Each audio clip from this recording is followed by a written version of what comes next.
Hiya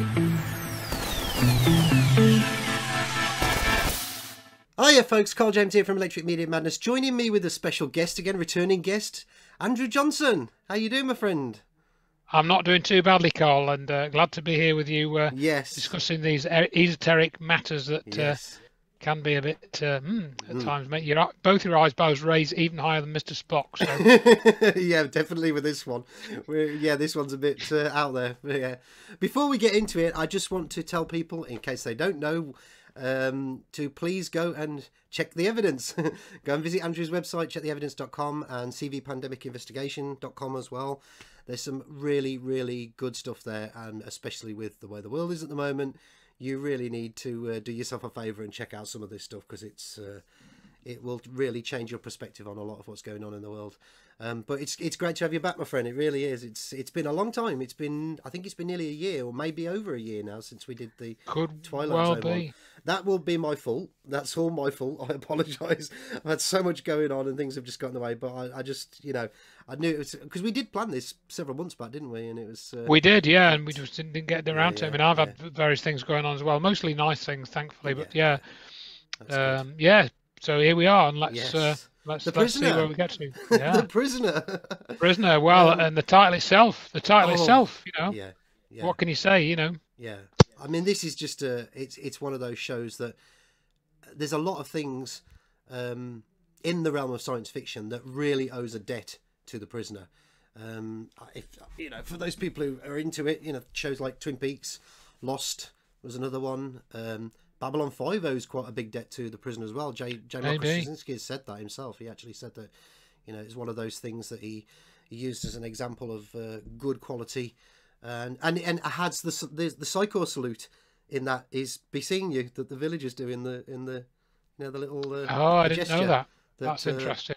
Walter Koenig's Bester does in the series, and that's the same salute that they do in the village. Right. So it's definitely been a big influence on a lot of people. It's a really, really profound show.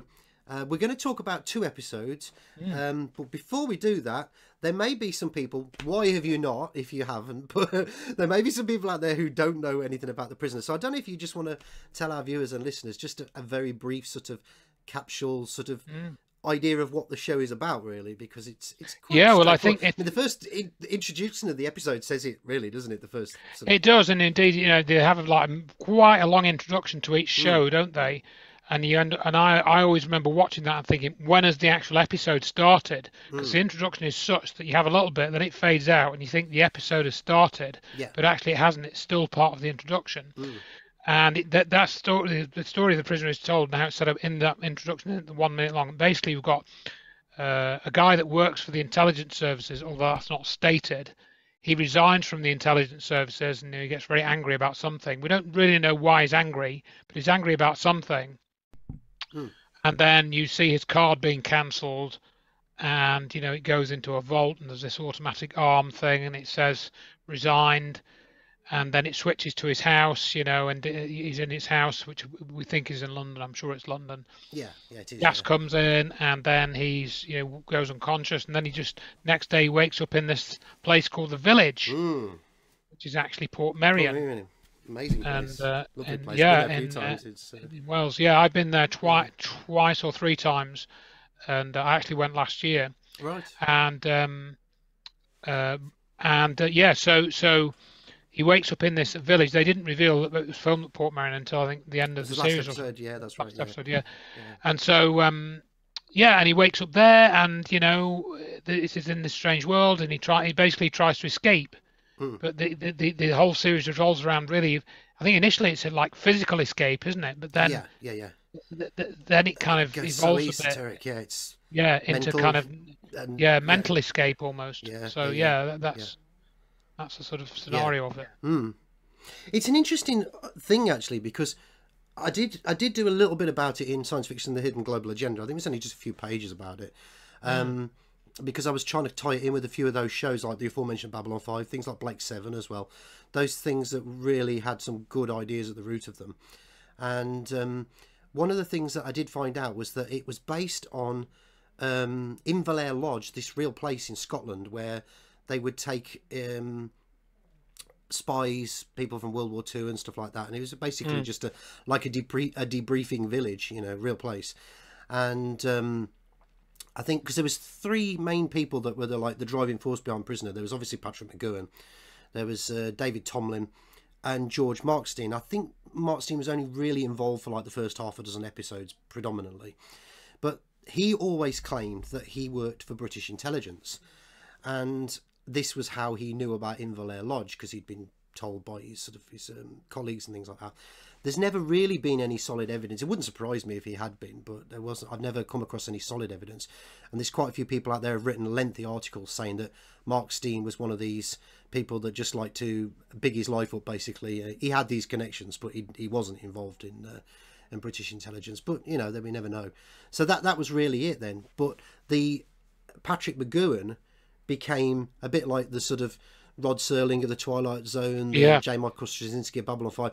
He sort of took it over as it went on more and more. He wrote episodes. I think some of them he wrote under a pseudonym. He directed episodes. He was producer. He was the main star, obviously. He was rewriting scripts of other people all the time. He was constantly interfering because he had this singular vision, and that vision really shows, doesn't it? It does. It really shows. And if you listen to the interviews and bits and pieces, which I've got some bits and bobs, we can come back to that later, of really quite profound things that Patrick McGoohan has said over the years before he unfortunately passed away.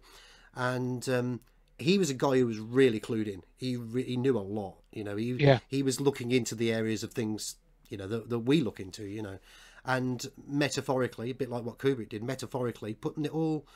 Although in some cases it's not metaphorical, in some cases it's blatant. Yes, it really is. is blatant in The Prisoner. Yeah. And one of the things that really annoys me about The Prisoner is that, well, not about The Prisoner, is what people say about The Prisoner is, how sometimes people will say, I've said it myself, this show's more relevant now than it's ever been, and I hear people say it's always been relevant. It's not that it's become more relevant; it's always been relevant. But this is one case where it's become more and more. It's always been relevant, but now, with things that we'll get into in this video. I think probably that's because there are quite a few layers in it. So when you go down through all these layers, or up through the layers, however way you want to call it, each layer is relevant to certain events and changes in society that have happened, and that's perhaps why it's got that, because there are these layers and these different facets to it. It is complex. And perhaps that's why it does. It does speak to the future a lot more about different parts of the future as time has gone along. One thing I was thinking when I was rewatching the two episodes we're going to discuss today was that there is, I think he must have been influenced by Orwellian, George Orwell's 1984, because it is kind of it's kind of like an updated version of 1984, being fairly simplistic, maybe not too much. There are a lot of Orwellian themes in there, and a lot of parallels to 1984. But perhaps there are certain things which are more subtle, certain things which are more realistic, and certain things which are more direct as well. So One of the things that I took away from it more than anything else was, I always have really, but is it's much more the technocracy side of things than 1984 was. It was getting into that realm, the very early days of, I don't know if it really even was a thing back then, but this idea of there's constant surveillance, cameras everywhere watching you, which is it's commonplace now, isn't it? And when we off camera, before we were talking a couple of days ago, I think it was, about this, and you mentioned about the local taxi service not being able. I mean, I don't know if you want to talk a little bit about that as well, for people there may be some people out there who've never heard of like the 15-minute cities. I mean, it might be worth just briefly mentioning that. It's this idea of 15-minute cities, where if that was to go ahead, essentially everyone would be in their own village and not able to get out. So you'd have, I think it probably takes about, I don't know, 15-20 minutes to walk across the whole of the site at Port Merion, something like that. And they did it, I think in the storyline it had its own shops and stuff. So maybe there's a parallel there. And I mean, these proposals are on the cards, and it's all being driven by the World Economic Forum.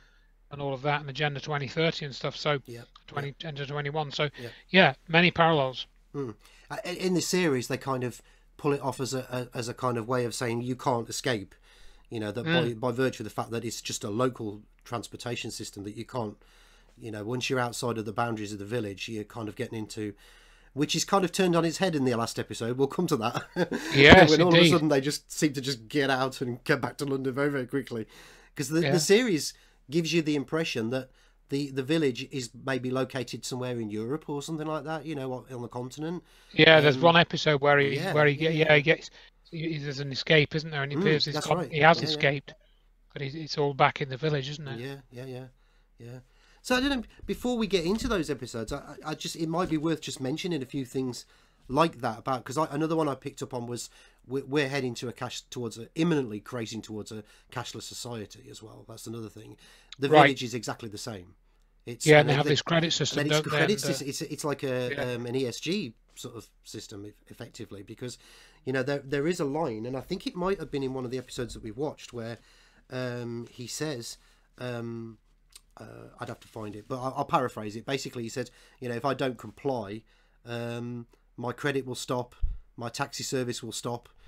You know, I think it might have been a change of mind actually in one of the episodes we're going to talk about. I can't remember now. yeah, I don't think it was off the top of my head, but it could have been. I will come across it in my notes somewhere. But yeah. So Okay. that was another thing I picked up on. Then of course with the even though we're not actually going to talk about it, it is just briefly worth mentioning. Let me just see if I can find the quote for it. The second episode, which is Leo McKern playing number 2, and he makes a return in the last 2 episodes. The Chimes of Big Ben, where number 2 and Patrick McGowan, number 6, they sit down and they basically talk about sort of effectively the nature of what the village is, and they mentioned the global village, which was another thing that we were going to talk about as well, wasn't it? Because that's a phrase that's bandied around so much now in the World Economic Forum and things like that, you know. And it gets a token mention in the episode of Chimes of Big Ben, and they specifically talk about a world order, you know. And number 2 says it doesn't matter which side runs the village. Number 6 says it's run by one side or the other. And number 2 says, oh, certainly, but both sides are becoming identical. What in fact has been created is an international community, a perfect blueprint for a new world order. When one side's facing each other, suddenly realise that they are looking into the mirror and they will see that there is a pattern for the future. I mean, that's happening now, isn't it? You know. Yeah, well, it's been a long process. Yeah, it has been, of course, but yeah. Yeah, and you do wonder who was writing this at that point was. And I suppose one of the burning questions, maybe you know the answer, I certainly don't, was Patrick McGowan a Freemason, for example, or was he a member of any, I know he was staunch groups? Catholic. That's what I understood, Catholic. Yeah, and he did have some unusual views on things, you know. Maybe he had some contact in the Vatican or something, because we hear these stories about people in the Vatican knowing a lot of this stuff, don't we? So who knows? We just don't know, and unfortunately, as time's gone on and he's passed away, it's maybe one of those things that we'll never know now. Never know. Yeah, but there's so much. You've got these all-seeing eyes around there's a lot of symbolism of Freemasonry, especially in the last episode when we get face to face with number 1, as it were. Right. This all-seeing eye, you know, looking out of a rocket portal. yeah. I mean, it was interesting for me to watch that one. We'll talk about that in a second. Yeah. It's a lot of interesting stuff in symbolism too. Yeah. So I was thinking maybe, because I mean, unless there's anything else you wanted to talk about sort of generically about The Prisoner before we get into the specific episodes, I thought that maybe what we might do is go back to some of the interesting quotes that I've got about Patrick McGowan towards the end, maybe after we've talked about the 2 episodes, rather than staving this off. But the 2 episodes are, I don't know if I've perhaps already mentioned them now, but the Change of Mind, Fallout, the final episode that we were specifically going to talk about. It's interesting. It's 1968. This 55 years, over 55 years, and it doesn't look particularly dated. This show, no, I mean, just dwelling on the Blu-ray or I don't know if it's a Blu-ray or DVD version that I've got, but it's the way that they enhanced it. It's just incredible. It looks great. I mean, it doesn't looks absolutely fantastic. Yeah, yeah. You know, the resolution they've managed to Yeah. get is just Yeah. extraordinary, really, whether they've done it with AI or something. But it looks really, really good. It does. It looks fresh. It looks like it's been made today. It does. Apart from some of the fashions, sets, you know, other than that, it's just, yeah, yeah, and everything is so tight. The fashions, the studio sets. yeah. I mean, it looks like it costs $1 million an episode or something, doesn't it? But in some of today's money. Yeah. And so yeah, that just kind of adds to the credibility of it, I think, really, Yeah. for the most part. I mean, And there's occasionally there is that eeriness as well to Yeah. Miriam, because it's a gorgeous place, as you know. You've been there, I've been there, and one of the interesting things I found, just to digress just very slightly for a second, is that I got talking to a local about the sort of energy. I think it was 2016 was the last time I went, something like that. There is all that part of the coast there around Sodonia and Shell Island and Barmouth and all those places dotted around that coast there. There is an energy, an energy of well-being there. And I got talking to somebody, and he said, I mean, I don't know how true it is. There might be somebody out there who can confirm this for me or not in the comments or whatever. But there's a lot of copper deposits.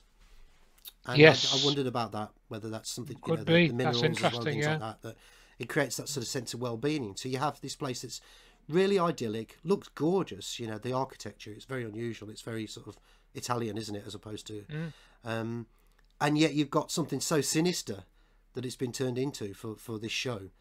You know, it's really clever how it's been done, that subversion. You know. So shall we jump into our 2 episodes? Yeah, by all means. And if you want to lead the way with Yes, so the first one is A Change of Mind. I think it's number 12 in the series. possibly, And the story is that the story is that number 6, he gets ostracized from the society, when we say society, that's the rest of the village, really. yeah, When the committee of the village declare his disharmonious conduct, and they say that it has made him unmutual, which this is a bit like Newspeak, I suppose, from 1984. This new word. Yeah. So and he kind of starts, doesn't he? There's this sort of fight. He's just exercising, isn't he, on this on this mini trapeze thing or horizontal bar, and he's swinging away. And then these 2 guys just interrupt him and say, you know, why didn't you use the village gym? You know, what are you doing here, kind of thing, you know. And he says, the fact that you're here, you know, he says, well, I just want my privacy when I'm doing this. Thank you very much. You know, can't I just be left alone? He says, well, that could be taken as being antisocial. Yeah. You know? Yeah. So they're equating privacy with being antisocial. Antisocial, yeah, and not fitting in. Right there, that's like you're barely like 30 seconds into the episode, are you really? Yeah. You know. And these 2 guys, when he's talking about having privacy, they say, well, the committee wouldn't like that. You know.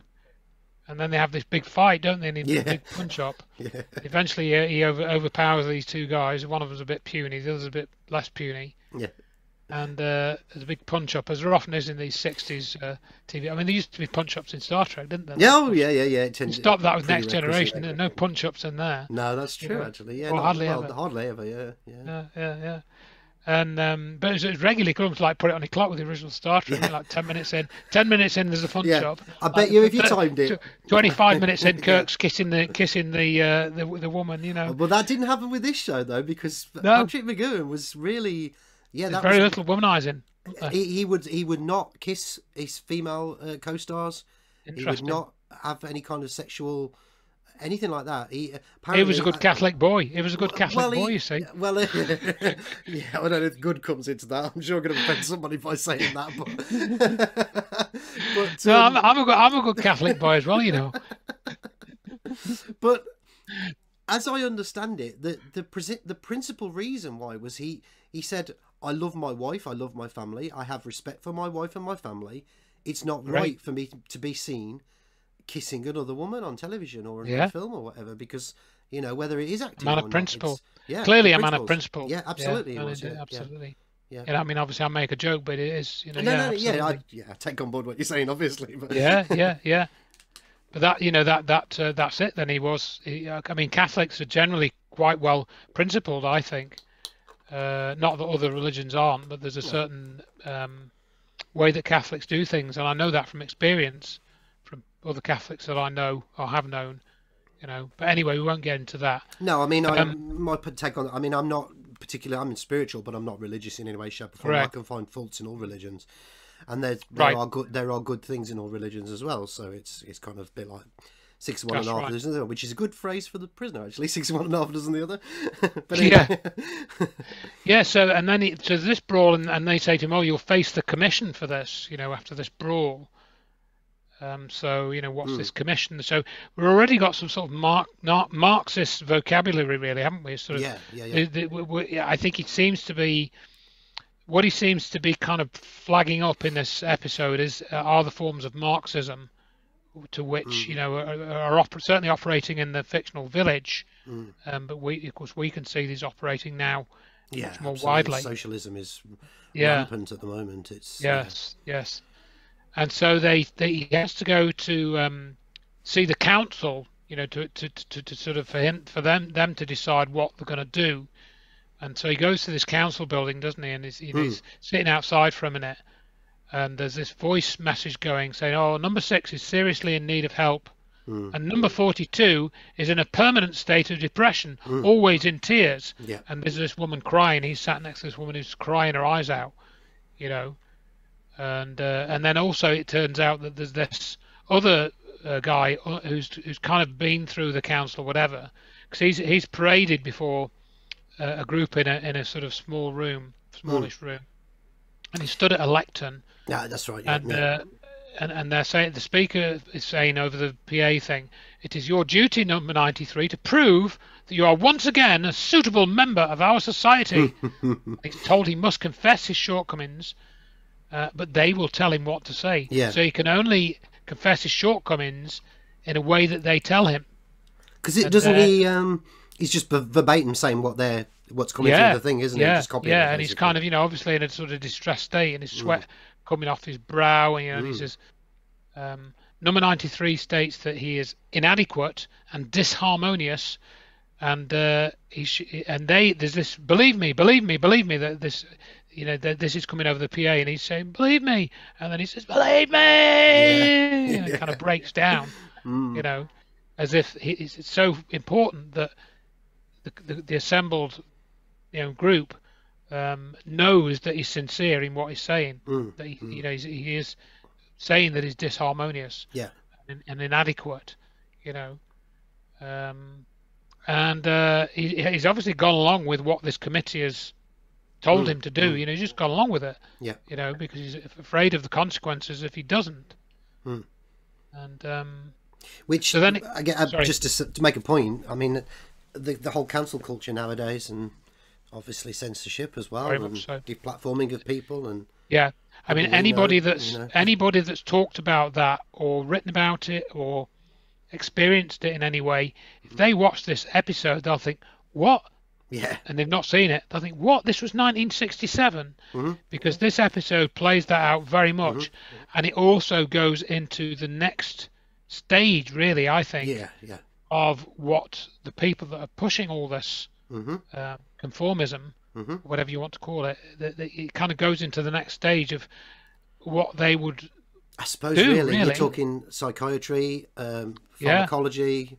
I think this very much made me think of, and we'll probably cover some more of the episode first before I say what I'm going to say. There's another thing that's been going on we're recording this now in May 2023, and just in the last month, there's been something going on which I've noticed, which again ties into what is shown in this, what is said in this dialogue, some of it which we've just talked about.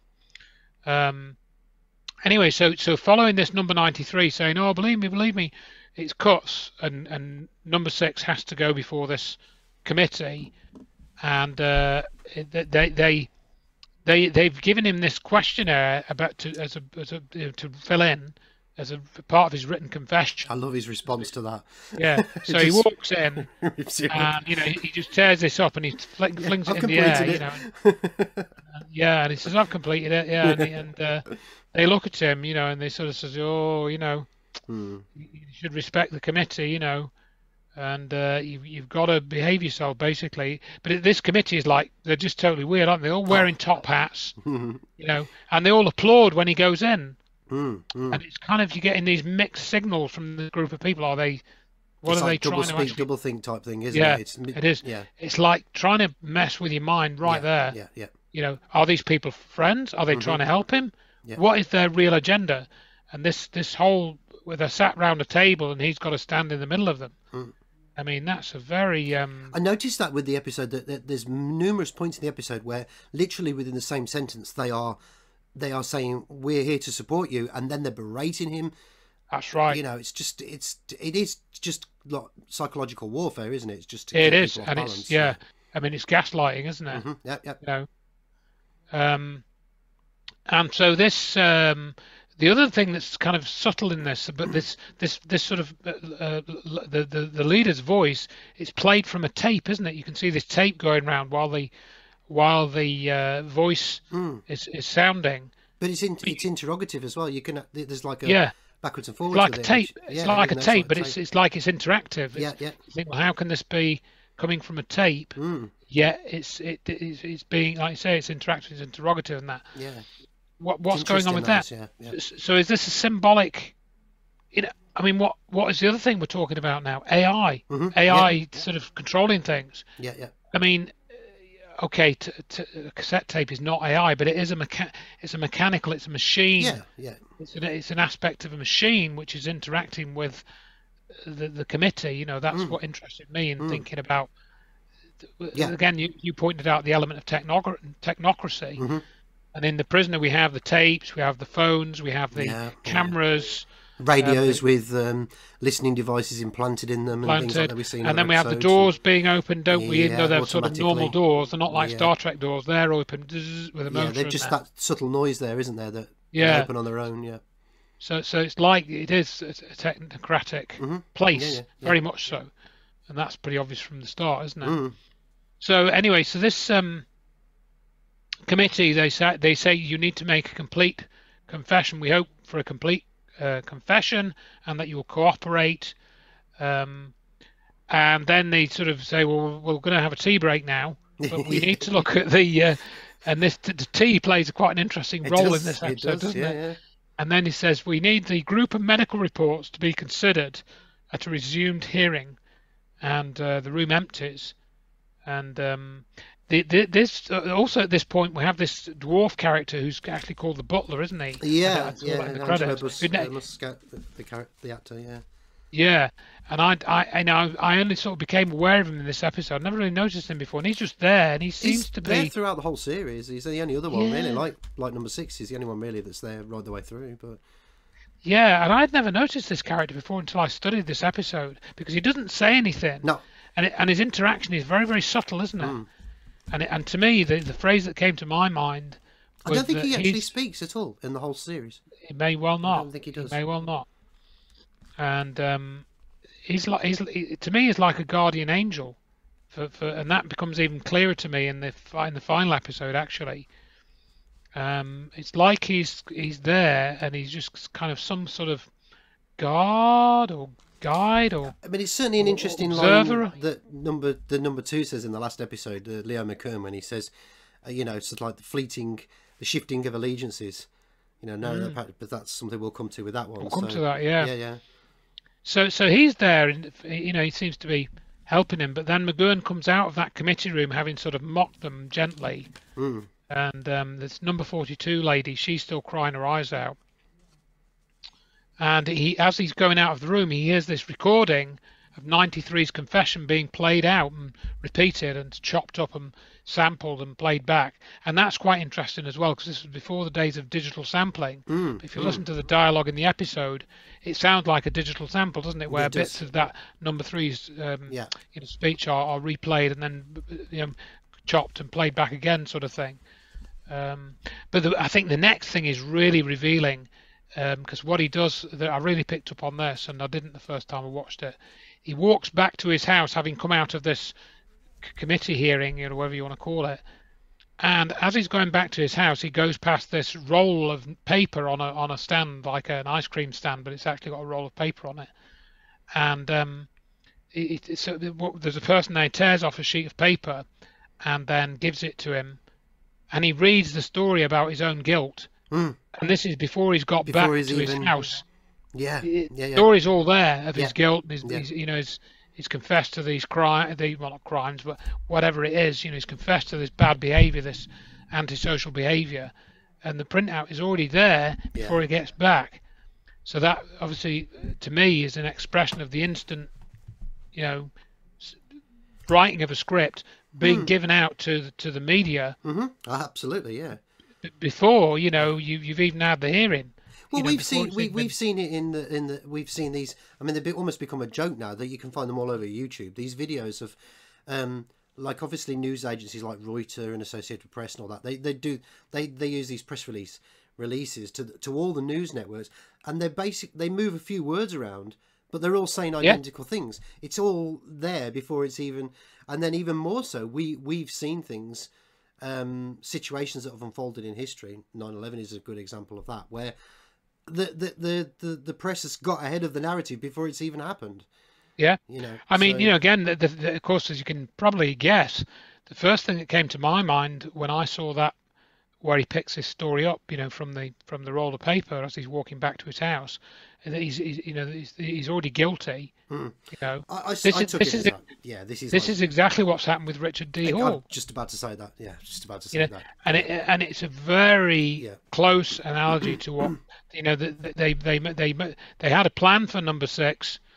They wrote the story and they printed it. Before he's only just heard it. Yeah, And yeah. the same has happened with Absolutely. Richard. And of course he's not the first, of course, but No, it- but but the actual themes that are expressed in this, the unmutual, the antisocial behaviour, this idea of wanting privacy. These are, of course, all themes that Richard has specifically focused on in his videos, one time or another.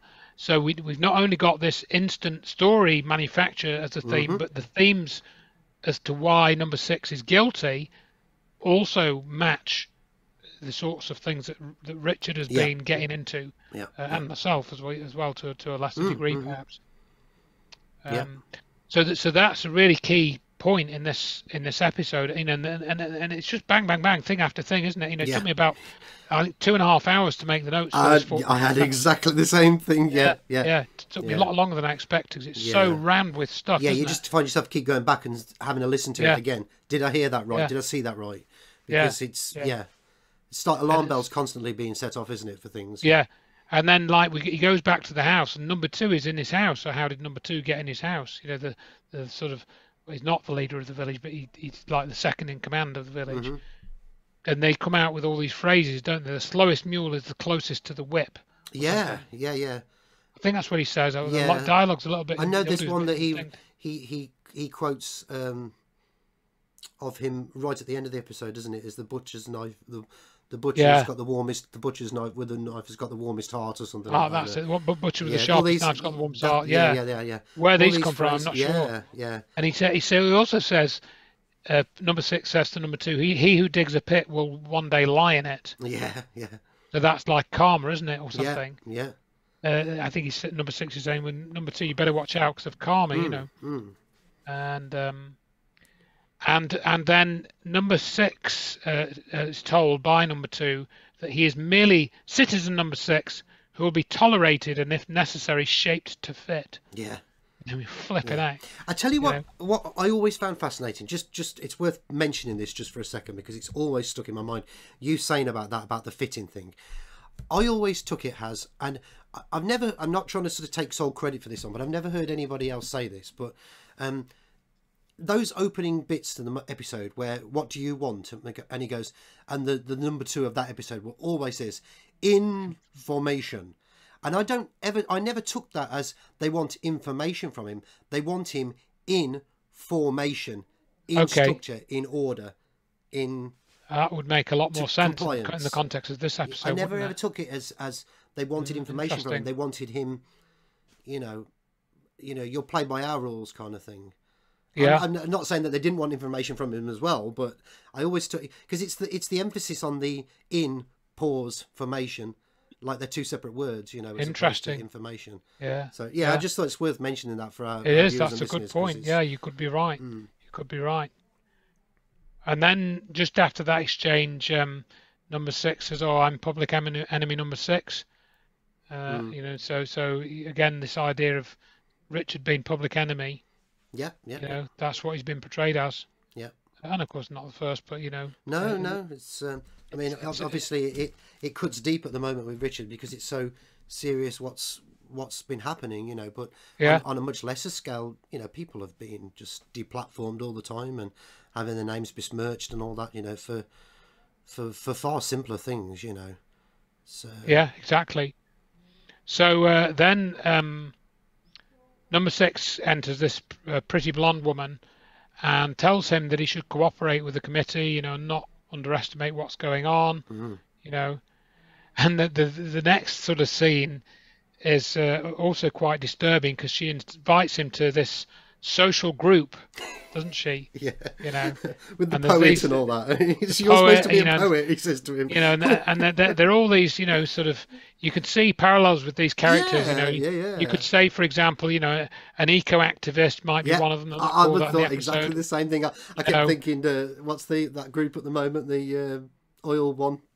Yeah, What it's is all it? just stop oil. Yeah, Yeah. I could see these people in the. It was like archetypes, weren't they? You know. Archetypes, indeed, that's Yeah, a good word. yeah. Yeah, and these sort of stereotypical characters, although they're not really, you know, you recognise the characters, but they're not but they're not arguing environmentalists. for any They're particularly not. causes, are No, they? It's just they're not arguing for animal welfare or anything like that. no, Not that these are necessarily bad causes in themselves. no, of course.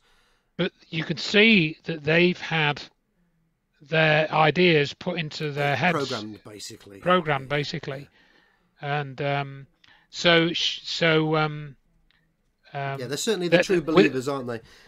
yeah. And then there's another interesting little cut scene there. Well, whilst that's going on, so he gets led away to this social group, which we've got a few quotes from. But just as that's going on, there's a cut back to number 2, where he says, "We could lose number 6," and then he starts pointing to his head like that. Keep disappearing because of my. Yeah, I thought he was going to the dark side of the moon there. Yeah, I'm going to beam up to Phobos. You see, that's my. Oh, it's Phobos, isn't it? Yeah, of course. I've got to get beamed there when you know if I disappear to Phobos. Because we're talking about all these heretical things. You see, it's quite a nice place, Phobos. Actually, you should try it. And it's a bit cold though, and and there's no atmosphere. Well, of course. Yeah. That's why I say it's awful going to the moon. You know, you get really bored. There's absolutely no atmosphere. So you couldn't pull a dead tooth out of a dead horse's head with that one. so anyway, sorry, go on. So there's this Oriental chap, and he sort of states, "We all have a social obligation to stand together." Yeah. I mean, it's a very generic phrase, isn't it? But whew, you know, everything that's going on. And he says, talks about a neglect of social principle. Neglect of social principle. I mean, it's just Marxist thinking. Yeah, I kept looking through all the spirit of disharmony was one. Cooperation makes one an outcast was another one. Public enemies cannot be tolerated indefinitely. There can be no mitigation. We all have a social obligation to stand together. And then they're going on about disharmoniousness and reactionary rebel and all this kind of thing. Yeah. That it's classic out of that sort of Marxist book, isn't it? Yeah. It is. Yeah. And then, you know, he goes to see number 42. In fact, no, he argues with her, doesn't he? Because he's sort of mocking this social group. And he starts clapping, doesn't he? And clapping them, you know. But he's doing it like as a... Yeah, he's doing it as a taunt, isn't he? He's taunting them. Like a little tune. You know, and again, you recognise it's like you see all these, like, socialists, you know, and you think, you know, we know what you want, but you don't realise the consequences of what you want, do you? No. For individual freedom. Absolutely. And because that's what this is all about. It's become very clear at the end, patently clear. Yeah. And anyway, so then she says another classic quote. Number 42 says, "Who's this woman who is depressed?" And, "Oh, you're trying to undermine my rehabilitation, disrupt my social progress." Yeah. Social progress. Wow, you know, disrupt my social progress. Oof. Yeah. You know, so all of this sort of Yeah, New World Order speak and Yeah, another quick one. And I don't know if I might be jumping ahead a little bit, but I think it's around about this point in the episode. Somebody mentioned something um, about keeping their distance from him for fear of risk of infection. yeah, There's actually another there one as is. well. Yeah, I it's thought, around this yeah, point, isn't it? Yeah, yeah, I remember that. I'm not sure if I noted it yeah, down, but yeah, I do remember you now. You bring it up. So yeah, mm, yeah. yeah. Social infection. You Social know, infection, I think it's yeah, something like that. And then they say, oh, that he sort of walks off, and they're shouting at him, reactionary, rebel, mm, disharmonious, mm. you know. And the group leaves, and then he meets three people in white coats, doesn't he? And they sort of said, time for your medical, number Medical. 6. Don't go with them. God, don't go with them. But he just kind of says, yeah, Oh, whatever, he's and like, yeah, yeah, he gets in the mini moke, and they drive off. And then he's examined, isn't he, and declared fit for any contingency. yeah, yeah. Fit for any contingency. Whatever does that mean? I'm still not really clear on that one, but Mm, a curious turn of phrase. And yeah, yeah. he comes out of that, and there are two people smiling in the corridor at him, as if they're all happy. And of course, he's looking, he's his usual grumpy self. And then he crosses and he peers through a circular window in a door, and the door is labelled aversion therapy. Yeah, And there's a sort of purple light in there, and a chap's in front of a screen, and there's flashing images of number 2 on the screen, and the word unmutual. yeah, And the guy in the chair is convulsing. yeah. So again, this is clearly some form of attempted mind control or something. Well, it is classic aversion therapy, and Yeah. you know, which was a really predominant thing at that point in time, and you know, literally just a couple of years later, you had a Clockwork Orange, you know, doing the same thing, all to a more extreme version of it. But yeah, sorry, go on. Yeah, so that is again quite an overt reference to some of these techniques which appears to be being employed. And one chap tells him to relax, and then he talks to number 6 and reveals he was one of the lucky ones. Yeah. And he touches a scar or wound on his right temple, which indicates at this point some sort of lobotomy or something. Mm. And he says that he's one of the lucky, happy ones, and he was unmutual. Mm. But now he's had this, presumably he's had some sort of procedure, which is alluded to, which again we learn more about as the rest of the episode unfolds. Yeah.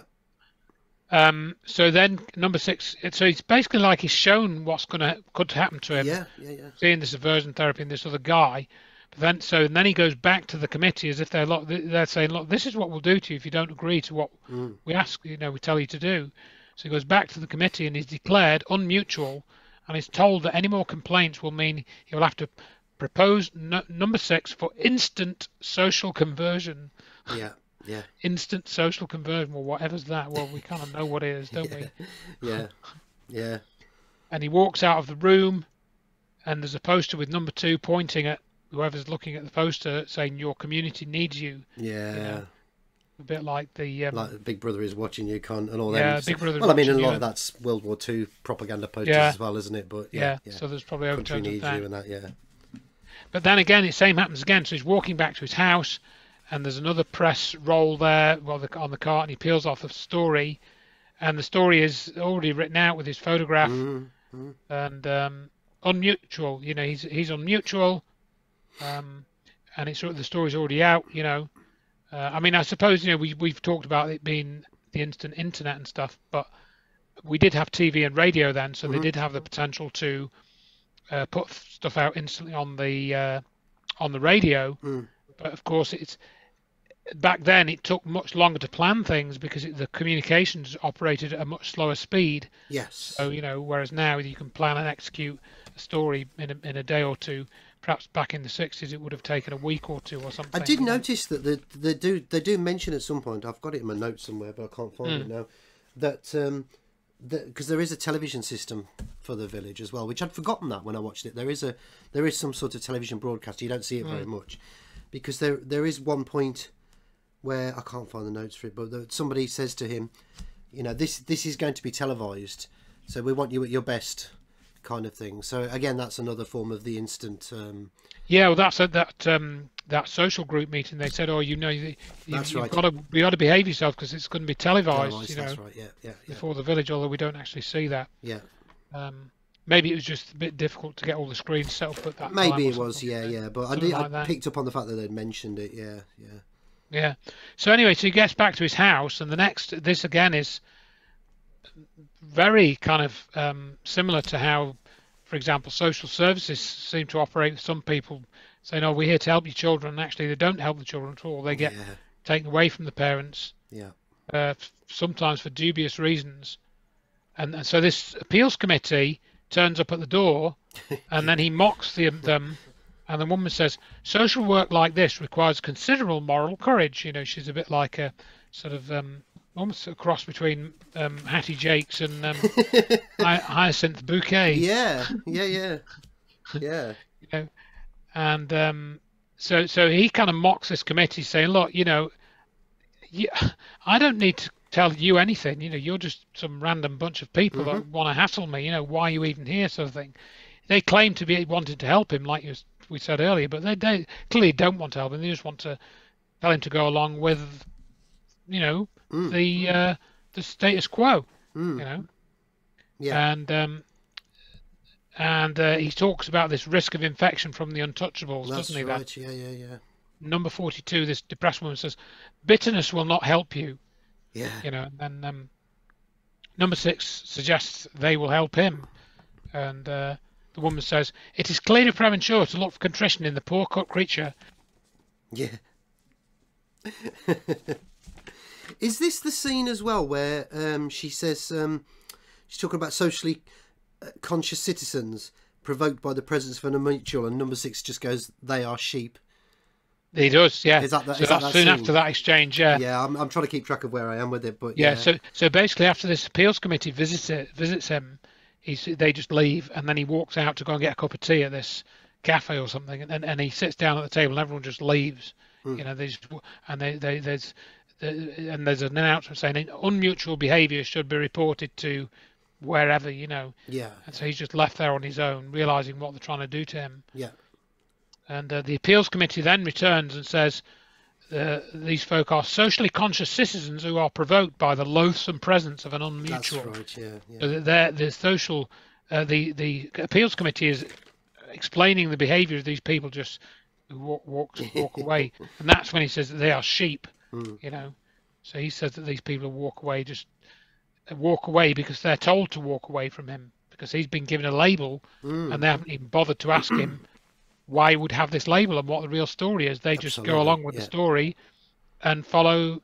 They toe the line and yeah. don't challenge whatever the real story might be. You know. Mm. And so the appeal committee leaves from the scene, and on the phone, number 2, he rings him at his house and he says, "Social conversion, you know, is going to be done, and once you've had it done, you know, don't worry because you won't Yeah, care you what won't it is. care. You'll Yeah, have peace of mind having adjusted to the Adjustment, social yeah. system, and a lasting treatment would be the isolation of the aggressive frontal lobes of the brain." Yeah. So again, it's like a lobotomy they're Proper. talking Yeah, about. yeah, yeah. Absolutely. And you know, so work that one out. Mm. And yeah, and then there's an announcement. This is an interesting bit as well. And they say the psychiatrists and psychologists are invited to the hospital to witness the social conversion of number 6. It's filmed on Yeah, it's, post-circuit television. Yeah, public display, isn't it? Yeah, Yeah, yeah. essentially. So they can go and witness his social conversion. You know, wow. And then he is outside and essentially attacked and beaten by an angry mob, including the appeals committee. Mm.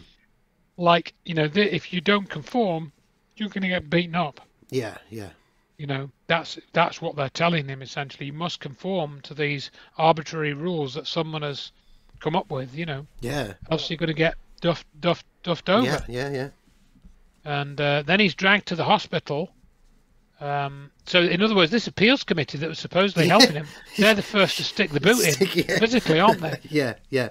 You And know? it is that thing of you don't know where you stand with anybody. You know, one second they're on yours, they're trying to help you, and the next second it's completely. I mean, that's always an impression I got with this show, is that everything's designed to just disorientate him and keep him off balance anyway. But it's a very extreme case of it in this episode. You're right, yeah. And then they drag him off to the hospital, and he's drugged. He sort of wakes up on a stretcher, doesn't he? Mm. And then on an operating table, and he gets his head clamped. And it's sort of a bit gruesome, this bit. There's no blood or anything or gore, but just the sort of a bit of, again, overtones of what was shown in Clockwork Orange in this bit, isn't there? I think it's more the way it's described than anything else, because they describe it in such precise detail, don't they? And there is a reason why. I mean, we'll come to that afterwards with the commentary with the writer. There is a reason why it was so specific, but yeah, you're right. It's gruesome in terms of the detail on that. Yeah. Yeah, I mean, I'll be interested to hear that detail, because I was listening to the dialogue, and so he's clamped on this table, and then this number 86 is explaining to the camera what's going to happen, and she says that this procedure involves a crystal activated by a variable magnetic field. Ultrasonic sound waves are bounced off a parabolic projector. It creates molecular turbulence at the focal point, and that's demonstrated with a slab of polystyrene. You see a hole burning through this polystyrene with a hot lamp. I think they've done it. And then it's pointed at number 6 head, and they aim it, and this light goes on his head, and cream is applied to minimize the scarring. Yeah. Ultrasonic bombardment causes permanent dislocation, is what number 82 says. Yeah. Ultrasonic bombardment causes permanent dislocation. So they're basically trying to talk about scrambling part of his brain somehow. That's a sort of procedure which is being described. And then he wakes up in bed with a plaster on his head. I think he's sort of in a hospital bed, but it's not like hospital. It's more like a clinic than a hospital. Yeah, yeah. And then he comes out, he wakes up, he comes out, and he goes past the aversion therapy room again, and it shows the screen with a balloon, one of the Sentry balloon things, and there's another sort of convulsing person in the chair in that There is, point. yeah. And then he's welcomed by the mob, isn't he? He goes out, the crowd are all cheering, hooray, hooray, hooray. He's local Welcome hero now, home and isn't he? return to the fold, Yeah. You know, and they all think it's great what's happened to him, Yeah. you know. And then number 2 comes in, and you know, he suggests they have tea, and number 86 you know, gives him some tea, and he pretends to sleep, and then he wakes. Number 2 is there and asks about his resignation. He doesn't say much. He removes his plaster to find the mark. So number 2 is again still interested in why he resigned. He wanted information out of him. And he removes this plaster, and he gets a red mark on his head. But then the interesting bit that comes next as well, this is highly significant, is that there is a CCTV with number 2 watching it. Their dialogue reveals it was a fake operation, and the scar was just a scrape or bump on the head of some kind, and there was no operation. It was just you know, all a you know, fake basically. Yeah. So we got this fake operation. Fake medical procedure. Yeah. You know, and again, what's Richard been accused of revealing? You know, a fake operation. Yeah. So number 6 revisits and drugs his tea again. This is the second time he's done it, but he realizes what they've been up to, and he switches the cups, doesn't he? Yeah. And, she kind of goes a bit all, you know, sleepy and compliant. I had to laugh at it's that sort of 60s sort of terrible, really, you know, that sort That bit is a bit sexist. Stupid little girl that doesn't know how to make a cup of tea. Stupid woman, you know, and all of that. And number 2, throws a rod is what I've written in my notes, because throws a rod is an expression that we used to use at work a long time ago. So he goes a bit wappy. Yeah. And you know, and thinks, oh no, it's not worked. All this effort we put into deceiving number 2, you know, and it hasn't worked. So but he doesn't quite seem to know if number 2 is convinced or not at that point. He knows that he's rumbled them a bit, but he still thinks the thing might have worked, I think. Yeah. Because he then goes back to the venue where they had the fight, didn't they? Initially, and you know, they looking around, looks a bit less confident of himself. He thinks something's gone wrong here, I'm not sure what. And the 2 guys come and at him again, and they expect that they will easily be able to overwhelm him, because, you know, he's had this procedure done, but he overcomes them. And number 86 is there. She's spaced out and says, she talks about various things, and then he says to her, the ecstasy of illusion. That was an interesting phrase as well, the ecstasy of illusion. That, in that she's living in an illusion, Mm. or she's been caught in an illusion, and feels happy with that, even ecstatic about it Yeah, even. yeah, yeah. And then he turns the tables because he hypnotizes her with his watch, doesn't he? And he tells her to report on his social conversion, and she reveals the whole operation to him, Yeah, saying, yeah, yeah, "Oh, we yeah. created the illusion of the treatment," and she gives him all the details. And then he further suggests to her, he gives her some post-hypnotic suggestion, which isn't explained. You don't see that scene. It's No. just, it's implied that he's going to do it. Yeah. And then number 86 says that the patient was tranquilized to maintain the illusion, Yeah. as number 6 is hypnotizing her, which again, that's what's been happening to society. Society has been tranquilized Yeah. to maintain the illusion Totally. that these people have been, working with. COVID, 9/11, the same applies, Yeah. So Yeah. the patient, which is society, has been tranquilized so that the illusion has been maintained. That's exactly what's happened. Mm. I mean, where does this come from? In this 1967 episode. Yeah, it's an amazing line. That is that, It is. just that half, 4 words there. The ecstasy Yeah. of illusion. Yeah. I've never heard it Yeah. quite put like that before. Yeah. Yeah. I mean, it kind of very, very powerful to me, at least. Yeah. And then so number 6 goes back to number 2, doesn't he, and says, "Look, I'm fine. I understand now. It's, thank you for what you've done." And he pretends he's been converted and offers to speak publicly so that Yeah. others would, see the benefits of this conversion, process, and he would he would become an advocate for it. And so number 2 is a little bit obviously he's a bit wary of this. Yeah. But then everyone is invited to the village square to hear number 6 speak, tell them about his experience. And so he addresses the crowd. Yeah. And then he blames number 2 for his social conversion and says, "The butcher with the sharpest knife has the warmest heart." So that's him saying, well, actually, it looks like he might have been kind by cutting this out, but actually he's a butcher. Yeah. Yeah. And then number 2 bursts in, the blonde lady, and says, "Number 2 is unmutual, not number 6, turning the crowd against him." Yeah. So all the crowd then turn against number 2 this time. Yeah.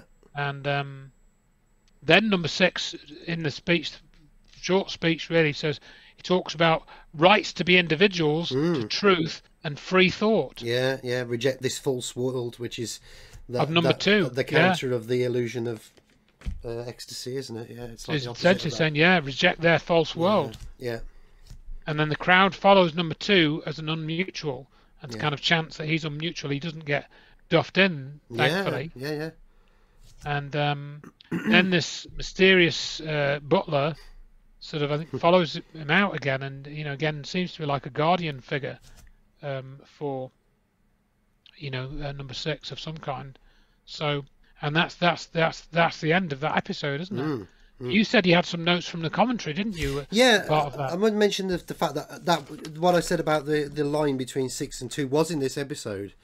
When 2 says to number 6, "Nobody is above investigation, failure to cooperate makes one an outcast," and 6 says, "No more taxes, no more credit. If I don't play ball," sort of thing. And then number 2 says, "Believe me, it could be only the beginning." So this is how far we'll go. If you don't, if you insist on keep being unmutual, sort of thing, that I think that was quite early on in the episode, but I did find it in my notes.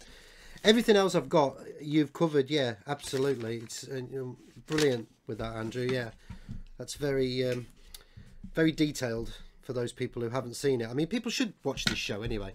They absolutely should go watch this show because it's But this commentary. So I'm not going to. I'm going to try not to read it all out, but No. So it was Roger Parks was the writer of the episode.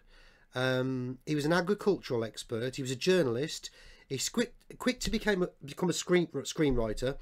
Worked for the BBC. He wrote for Doomwatch and The Survivors, which are both Terry Nation shows, I think. So okay.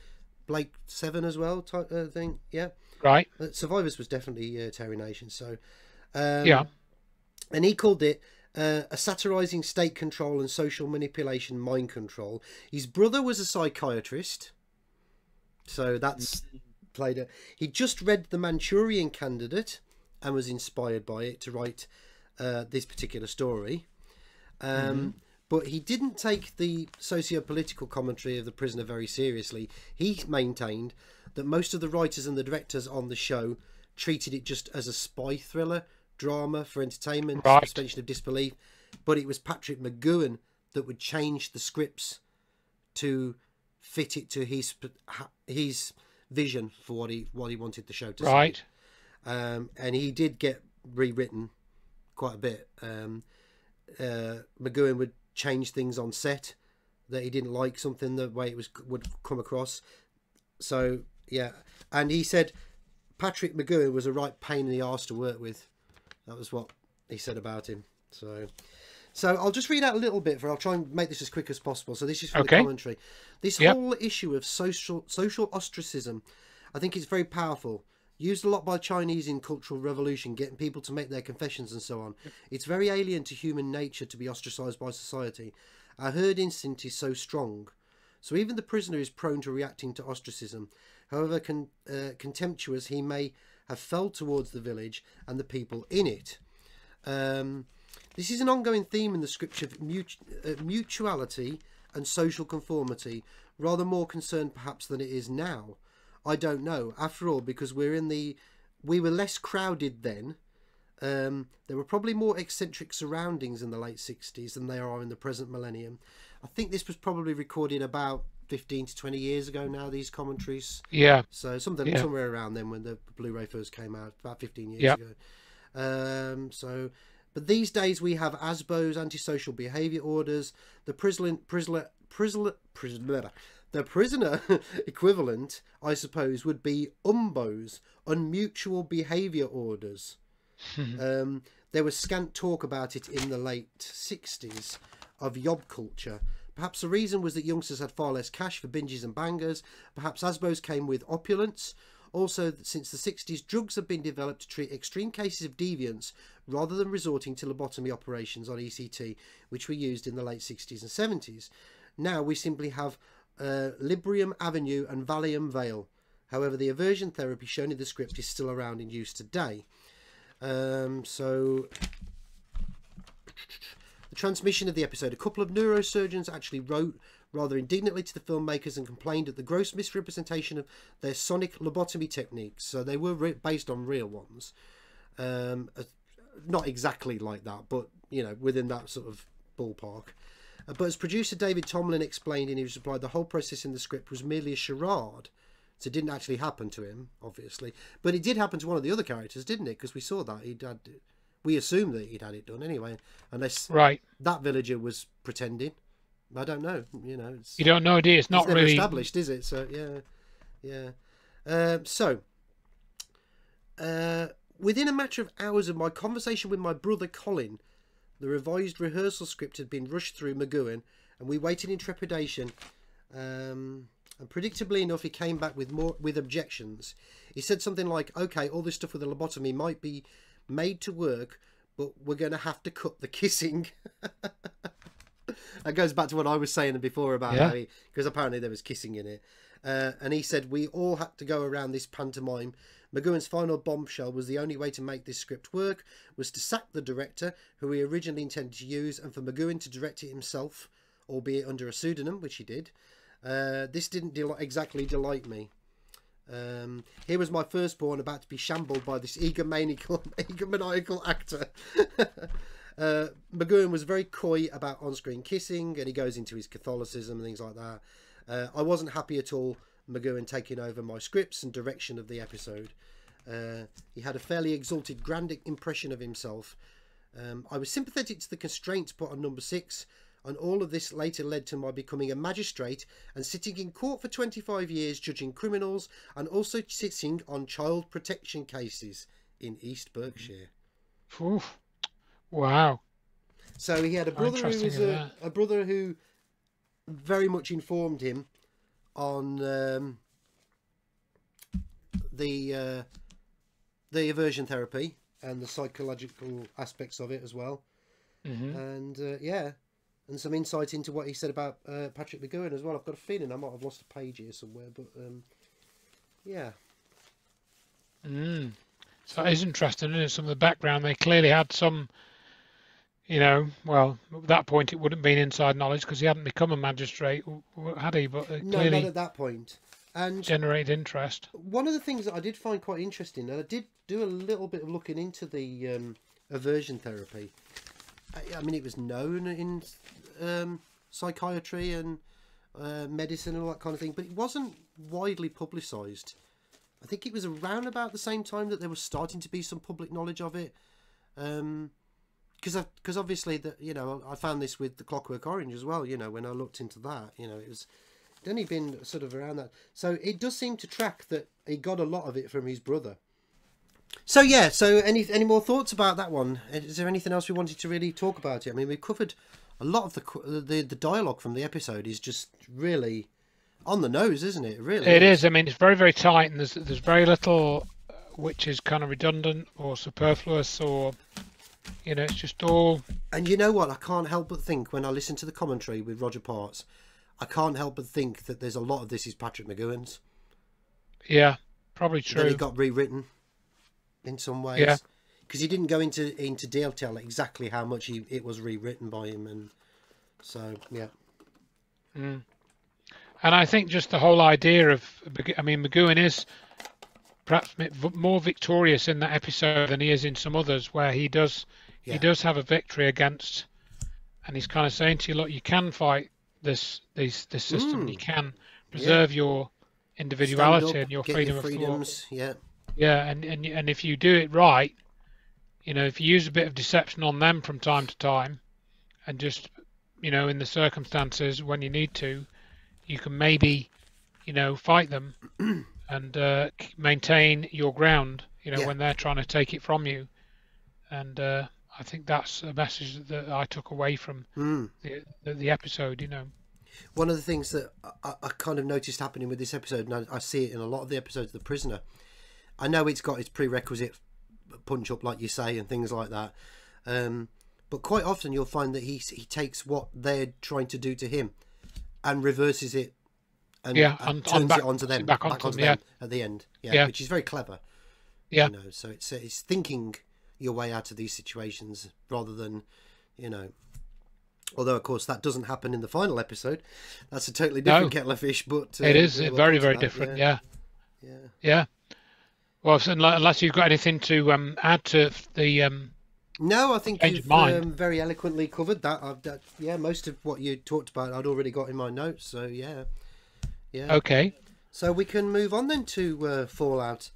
So I mean, basically what I realised when I started to watch it is that it was a follow-on from the previous episode. It was slightly unusual because the other episode that I've watched, and I've watched about 6 recently, I haven't watched a whole lot recently, seemed to be self-contained, whereas this had a resume at the beginning, didn't it? Yeah. So, which really, I mean, all you saw was all you really needed to know. Yeah. It was basically just him trying to finally one last attempt to break number 6 in that penultimate episode, and it didn't work, and that was it, Yeah, number 6 won, didn't he? Yeah.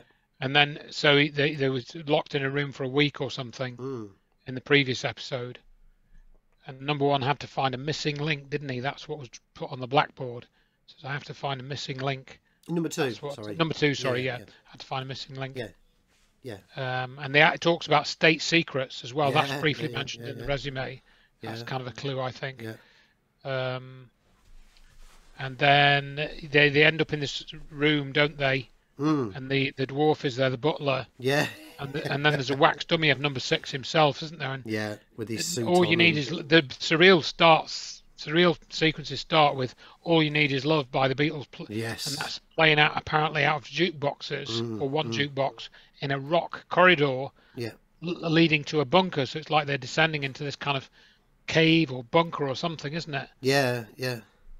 And the door says "well," as in not ill. Come rather than welcome. So, that's obviously got some hidden meaning, but I don't know what that would be. And they go in this cave, and it's busy with hooded and masked figures working equipment and a panel, and then there's this sort of panel, like a UN panel type of arrangement. But you've got all these people, white hooded figures with masks on, half black, half white, and then you've got one apparently representing pacifists. Yeah, I tried to find as many as them I could on the screen, and by freezing it and reading them all, yeah. So. I got pacifist, nationalist, identification, defectors, and later on there's a few others that come up as well. Yeah. And what did I get? Yeah, we'll just read them off now, so that so I got identification. Yep. Security. Yep. Entertainment. Yes. Defectors. Yep. Education, therapy. Oh yes, yep. Reactionists. Yep. Nationalists. Yep. Activists. Yep. Rehabilitation. I didn't see that one, but yeah, that would. Recreation. Yep. Anarchists. Health. Yep. Welfare. Yep. Pacifists. Labour. Unitarians. Youngsters. Old folk. Government and committee. So I wonder if that's meticulously freeze framed it to read them all. So very impressive. Yeah. So I wonder if that's like, because each group is represented by a anonymous hooded figure with a black and white mask. Does that McGoohan sort of realizing that all these groups are actually infiltrated and run by the same interests, some of which are good and some of which are evil? Yeah. I mean, I don't know. That's my one possible interpretation. McGoohan has always, I mean, we'll come to quotes from him, but McGoohan has always generally said that his view on the world is that everything is pretty much infiltrated or led by big business and moneyed interests and things like that. It's just, that's really behind government, behind military, pharmacy, everything. It's the needs, the financial needs, the business. It sets the tone, and everything follows with that. That was his take on it. So I've always taken that to be that even though everything looks different, they're all basically masks of the same face. The same face is behind all of it. So therefore, if you've got all these different things, like you say, all these different areas, different departments, different representations, but they're all looking identical, and then it basically is that there's the same power is behind it, ultimately behind it all. So yeah, that's how I've always took it. So yeah.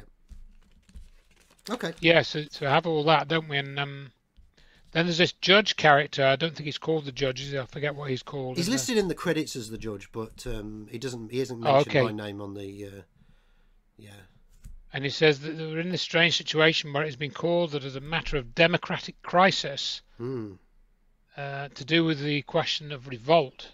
So it's talking about some kind of revolt. Yeah. And we must remind ourselves that humanity is not humanized without force. Yes. And that every child must be brought to book with a smack on their backside, and everyone applauds. Yeah. It lurches wildly backwards and forwards because another point, he says, the community at stake, we have the means to protect it. So in one respect he's saying about protection, nurturing, all that, and the other one he's like smack it across the arse. It's kind of, it's just, again, it's what we were saying in Change of Mind. It lurches wildly. It is about keeping you off balance. Sorry, go on. Yeah, that's it, and that was the next thing I had written. You just read it, and he talks about assembly is insecurity. So again, this sort of strange mixed talk. Yeah. And I think there are only a couple of people that are not masked. One is this judge character. Yeah. And number 6, and I think everyone else has either got sunglasses on or a mask, because we've got these like military policemen, haven't we? They're like you see their by face, but they're kind of like face. Yeah, they may as well be faceless, but I think they've got sunglasses on, haven't they, or dark glasses on? Yeah, that's right. Yeah. And the judge says number 6 has vindicated the right of every individual to be individual. The assembly rises to you, sir, he says. Yeah. It's double talk, isn't it? The whole thing is double talk. And he It's talks about the transfer of ultimate power, which requires some tedious ceremony. Observe the preliminaries from the chair of honour, which and then sorry, go on. and then he rises to this throne, doesn't he? Mm. But go on. What were you going to say? I did note, and that the chair. I know it's blue instead of red, but it couldn't. I was reminded of the whole Eyes Wide Shut thing in Kubrick. Yes. With the the ceremony at the Rothschild mansion. Yeah, well, there was. Yeah, it was. The it is quite similar, isn't the it? Rothschild mansion, Yeah, I hadn't thought of that actually. I know it's different. I think it's eagles or some sort of birds of prey on the back of, and I think if I remember rightly, these are cherubs on the back of this chair. But it's got very similar ornate shape to it and everything. But the theme is like you've got blue with this, red with. I know it was obviously years and years later, but yeah, I did think. So there is. The there are parallels, aren't you? The pomp of it all, yeah. Yeah. And they're also playing in the background for "He's a Jolly Good Fellow," aren't they? This tune. And this large metal door descends, and then another one open, revealing the dead Leo McKern from the previous episode, having been apparently killed by number 6. Yeah. But then he's resuscitated, isn't he? And they go through a strange procedure, putting this like Dalek sucker across his face. I know why that was because we were talking before about the gap between, because there was only supposed to be 12 episodes and then they did 17, and the gap was a fair bit of time between filming, and Leo McKern had shaved his beard off, cut his hair short and everything. That was the reason why they covered his face with all that shaving foam and put that sort of thing on it. Excellent. So they could make it look like they'd transformed him after in his resurrection sort of thing. Yeah, that was why that was what that was about. Yeah, so they talk about revolution there. This refers to a revolution or something. And the butler brings in this key and opens a cell. And number 2 walks and bows and is taken to this rig. And like you said, he put the shaving cream and this sucker put over his face. And the judge says revolt can take many forms.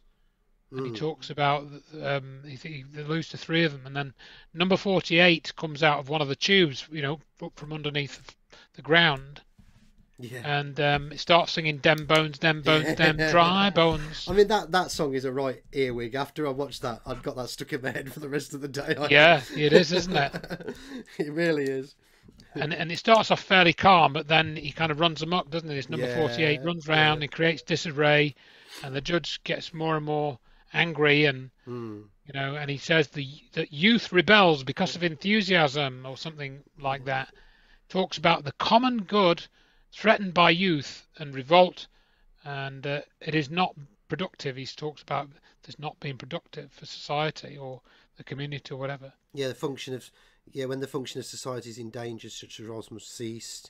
They're non-productive and must be abolished. Is that the bit you're on about? Yeah, I think it must be abolished. Youth with its enthusiasm with rebels against any accepted norm, because it must. It may wear flowers in its hair, bells on its toes, but when the common good is threatened, the function of society is in danger, they must cease.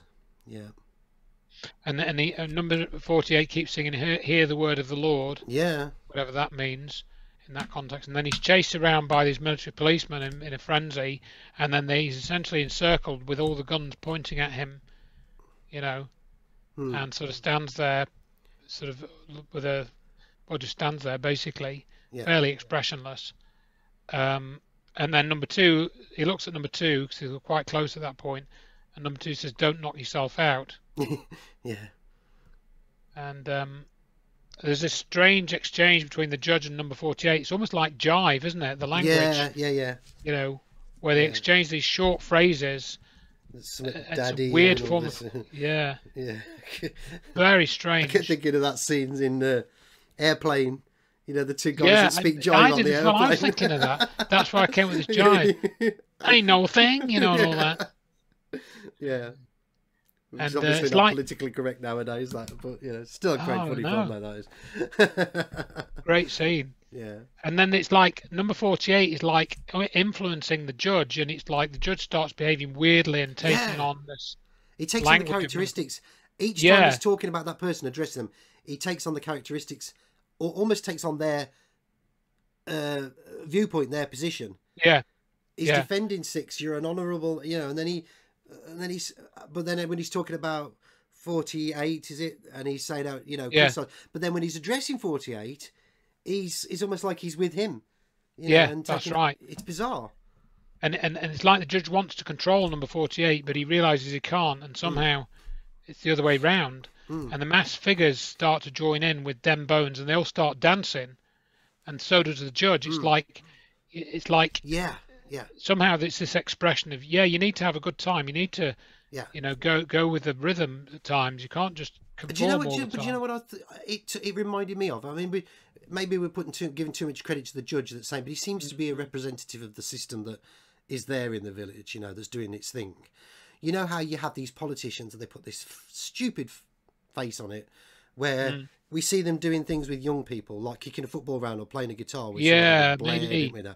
You know, but then when they're up with old people, they're, you know, you see it in America, like when they're in the Bible Belt, you know, they're where God is in America and all this, but they clearly don't mean it. And yeah, when they're with the others, it's almost like they're just adapting to that, putting on that face they've got to put on when they're addressing that person at that moment in time, and then it doesn't matter once they're out of their face, basically. And it felt to me like that, you know, that's the Yeah, a little bit like he's trying to go along with it, and he kind of sort of enjoys it, but only for a couple of minutes, yeah, and then he sort of snaps back into his, yeah. you know, his role, and the judge eventually says he's guilty and accuses number 48 of breaching social etiquette Yeah. and these defied elementary laws which sustain our community, and that, you know, he's also been questioning the decisions of those who we voted to govern us. Yeah. So, you know, he's sort of saying, well, you shouldn't do that, you know. And then he talks about unhealthy aspects of speech. Yeah. Another, well, back to this language which we heard in the previous episode we discussed, you know, the change of mind. And he also says his number 8 won't respond to his number, you know, so of course number 48. Yeah, I did have that in my notes somewhere, but I've lost it. But yeah, I noticed that, yeah. He won't use his name, he won't respond to it. His number, sorry, he won't respond to his number. Yeah. No, and that's a crime, or, you know, you know, transgressing social etiquette or whatever. And then he's carried off, isn't he, and put back in his tube. So it's like he's let out, and we give him a run around, and then they put him back in his tube. Yeah, give him a bit of fun for You know? 5 minutes, and yeah. And then you get this scene with number 2 coming out, and, you know, he's transformed, partly because of this break that you've explained, but it still works in the episode. And it almost feels like he's doing the same thing. Yeah, Leo McKern's doing, the number 2's doing exactly the same thing, but just from opposite end of the spectrum. Yeah, exactly. He goes round as well, doesn't he? And he starts dancing around and creating a bit of disarray, but not in quite the way the other one does. Yeah. And you know, he says he feels like a new man. Number 2 says that, and number 2 then talks about his previous position of power. There's some sort of interesting things there. So, oh, you know, I've led governments and I've done this and done that. You know, not that like he regrets it as such, but he's pointing out that he's had to do a lot of stuff. You know, and it's all quite theatrical. It's a bit like a scene from it reminded me of something like a scene out you know, Richard III or something, where he talks about being in power and what we've this means. toppled governments and overthrown, It's all quite theatrical, isn't it, that part? And Leo McKern is given a chance to sort of exercise his, you know, his acting skills and that. And then he talks about being abducted, doesn't he? That Leo McKern says, and he regrets his lack of resistance, as if he's given into things that he didn't want to give into. Yeah. And then he sort of starts sounding off about number 1, doesn't he? And he looks at this rocket booster thing. And I completely forgotten that turns out to be a rocket. Yeah. Or, well, not quite, as we'll see, but and of course we are going to cover spoilers, aren't we? Of sorts here. Well, yeah. Obviously. 50-year-old ones, I suppose. Yeah, there's me saying to people, go and watch this, and we're spoiling the end of it. But, you know, it's there. It's obviously the way we're going to talk about it, so yeah. And so he talks about number 1 and says, oh, you know, I stood up to number 1 or something or whatever. And this whole thing, was number 2 killed, and was he resurrected? Was he poisoned? And was he reanimated? That's all a bit weird, isn't it? It's like, that's the assumption. I assume. Yeah. It certainly looked like he died at the end of the penultimate episode. So yeah.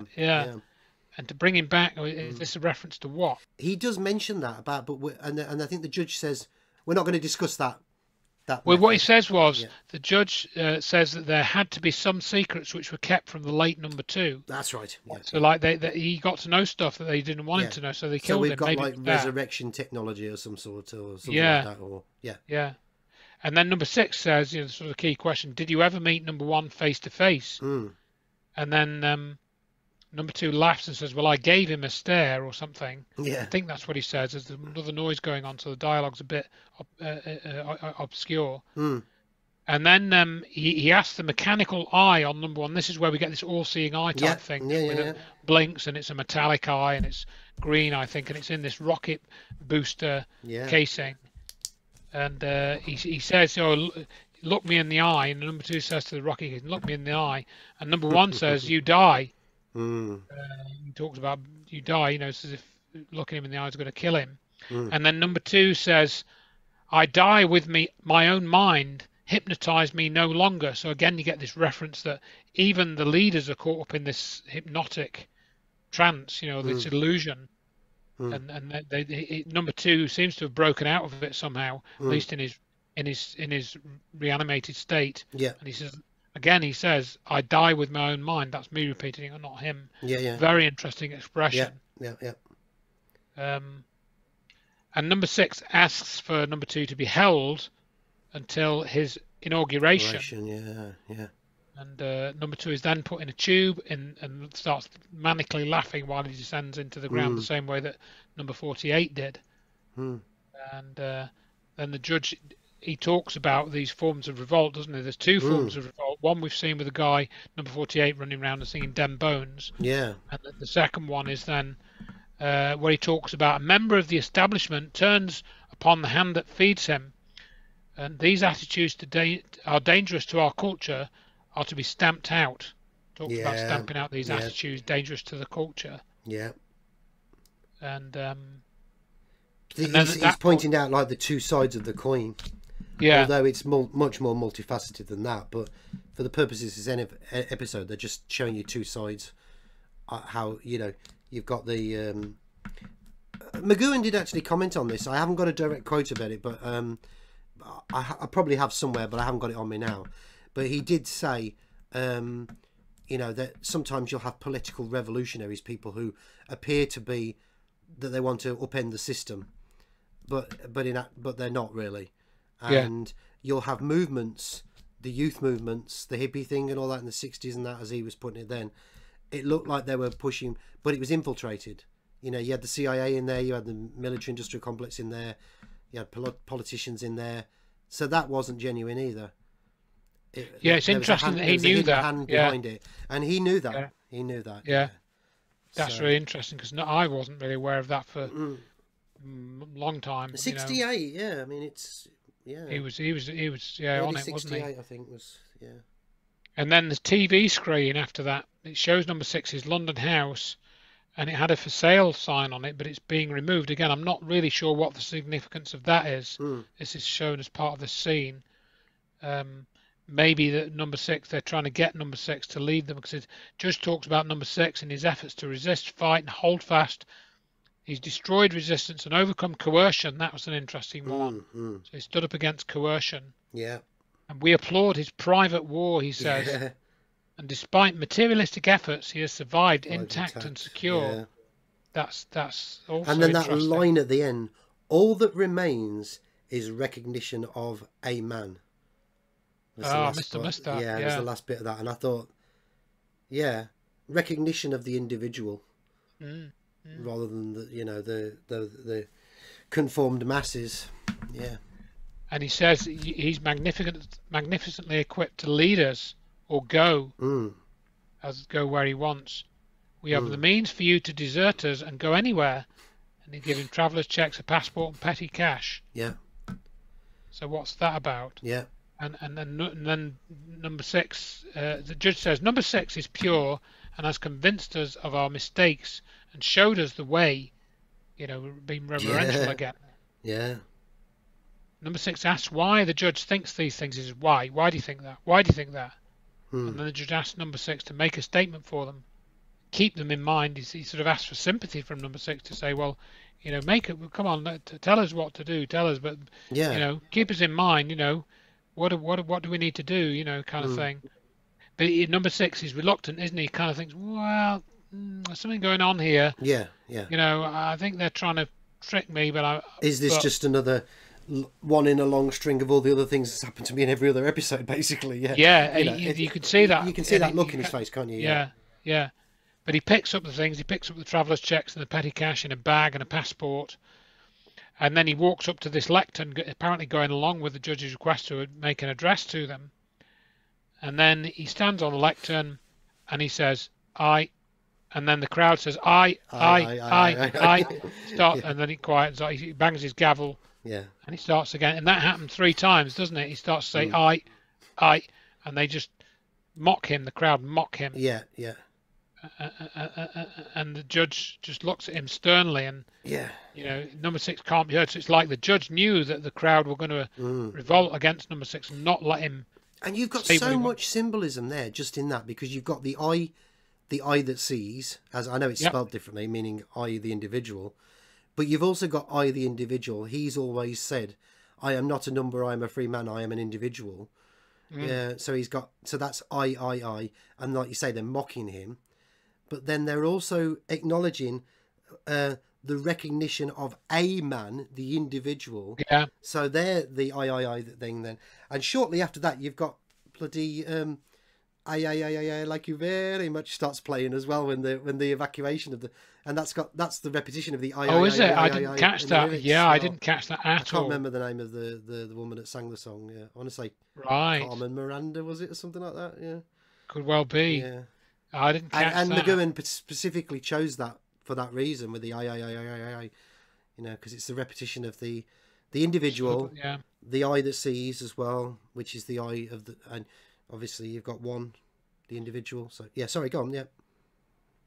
That's a good observation. And then the judge says he takes that number 6 is prepared to meet number 1, so he says, "You are ready to meet number 1." And so then they put number 6 in a tube, and a jolly good fellow plays, and he goes below ground. Goes down this corridor, and that's lined with military policemen, like some secure facility, presumably, that he's been admitted to. And then I didn't really get this bit. I don't know if there was any insights in the commentary or whatever, but in this underground room, he finds that number 2 and number 48 are in these tubes, doing their thing. Number 2 is laughing. Orbit 2 and orbit 48, doesn't it, on the tube? Yeah, it does. So what that word orbit is about, I don't understand that at all. I don't know if we mentioned it, that was to include in the video, but it's worth mentioning that somewhere along the line, part of the overall arc of the series was that this rocket was going to take the ones that would best survive the village as like the best into space, presumably to the moon or something like that was the idea with it, and it would be like some sort of, like you mentioned, alternative 3 type thing or something like that. But McGowan nixed it.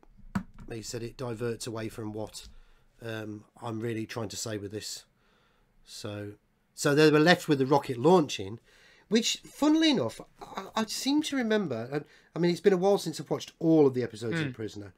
It's one of one of 6's adventures before he was on the island, and he ends up in this lighthouse. That's actually a disguised. No, this was in The Prisoner. I can't remember which episode it was now. It's not all that many episodes before that.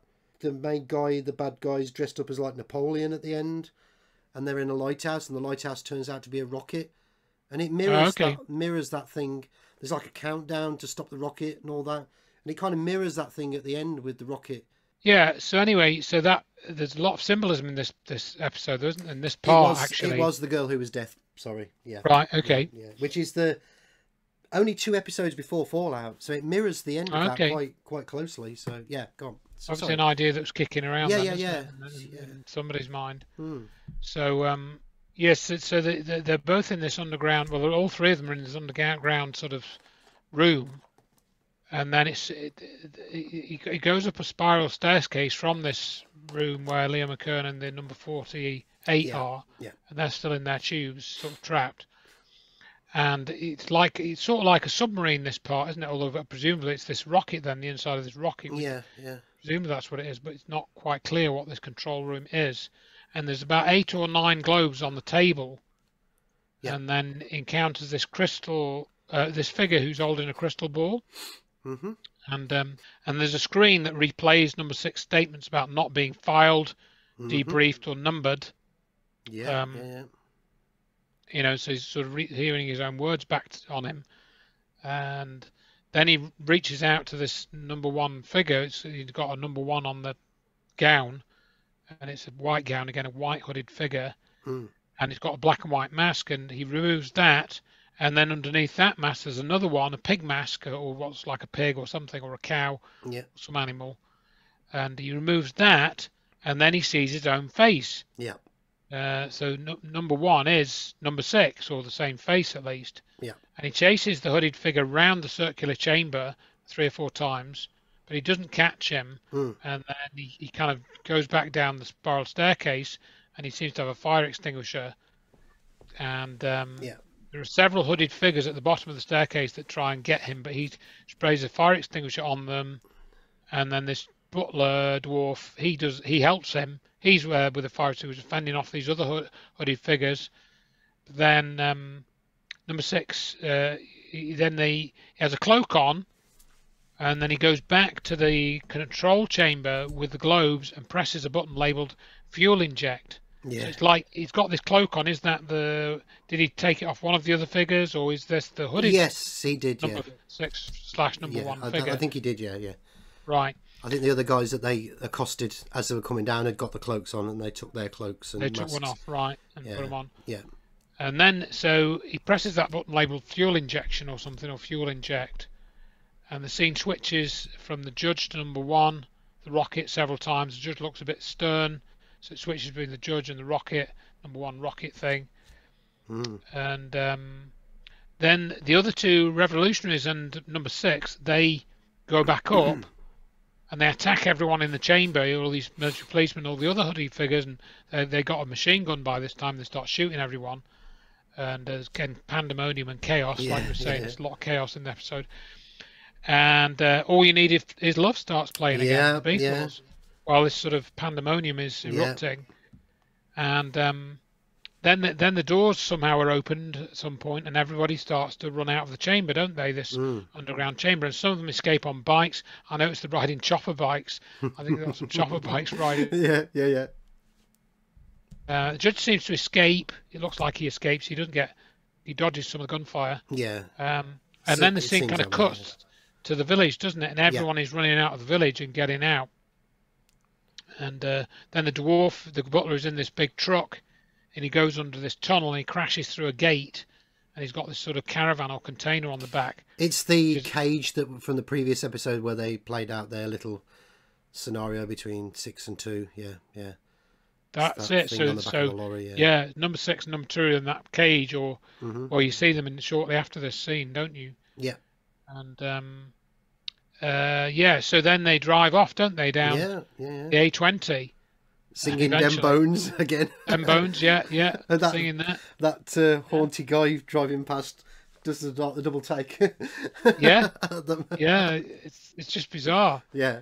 And so is this a scene of liberation then? It looks like that, doesn't it? The villagers are all liberated and you're released. Maybe. You don't know, do you? Well, there is something right at the end, but we'll get to that in a second. Yeah. Or maybe there's something you spotted and know about that I missed. But so this rocket launches then, doesn't it? I'd forgotten about this completely since I last watched it. So the rocket launches. Quite good special effects, really, considering it's only a TV show and so long ago. Although I suppose they had done similar things in Thunderbirds and stuff by that point. That's true. Actually, yeah. And, it was a Blue Street. It was footage of a Blue Street rocket from Australia. Okay. They went and I don't know if somebody they knew had filmed one firing. I remember that from the commentary. Yeah. And these sentry bubbles then start to shrivel up, don't they? There's a scene showing one of the sentry bubbles shriveling up. Rovers, is that what they call them? Rovers. And then number 48, they drop him off, don't they? He's with them in this truck. Drop him off they to drop hitchhike. him off on the A20, and he starts hitchhiking, doesn't he?